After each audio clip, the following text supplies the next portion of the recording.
Good morning everyone. Welcome pa din sa Malu, the Gardener Vlog. Kumusta? Good day everyone. Good day to all my subscriber, my new subscriber. Thank you so much from the bottom of my heart. Maraming salamat po sa pag-subscribe. At thank you din sa mga nag-share ng aking video.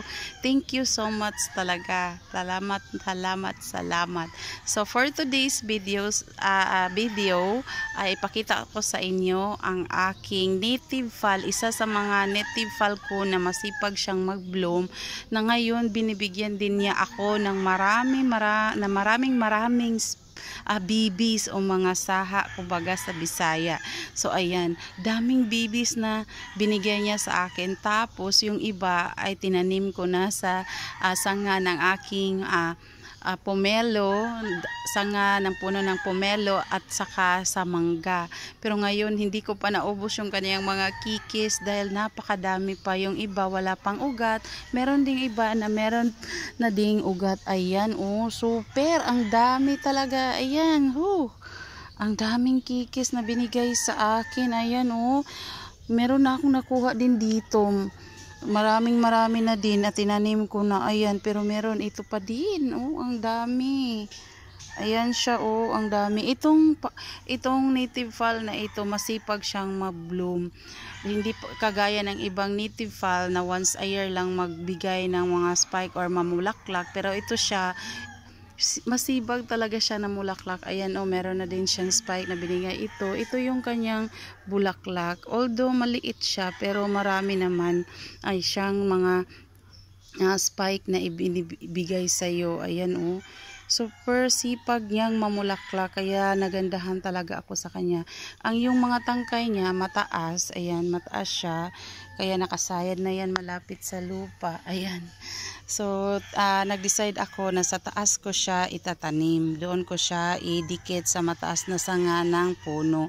Ay na parang forest lang ba? Ayan, oh, ang dami ito. Nagbibigay na din siya sa akin ng spike. Ayan, ang dami. At ito pa, oh, ang dami niyang magbigay ng mga bibis niya.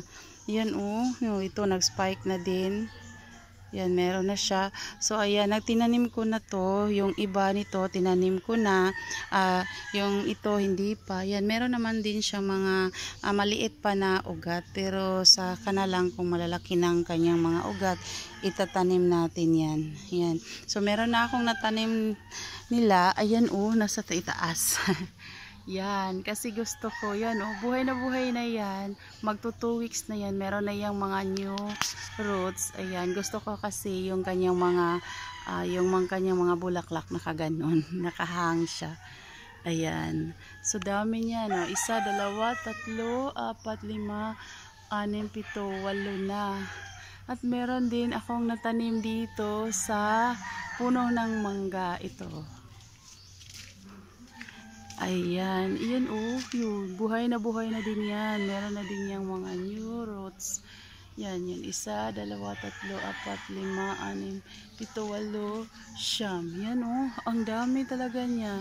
Binigyan niya ako ng maraming bibis. Kaya nag-decide ako, gusto ko pa abutin ko ng itaas. Para nakalaylay or parang nakahang lang yung kanyang mga bulaklak.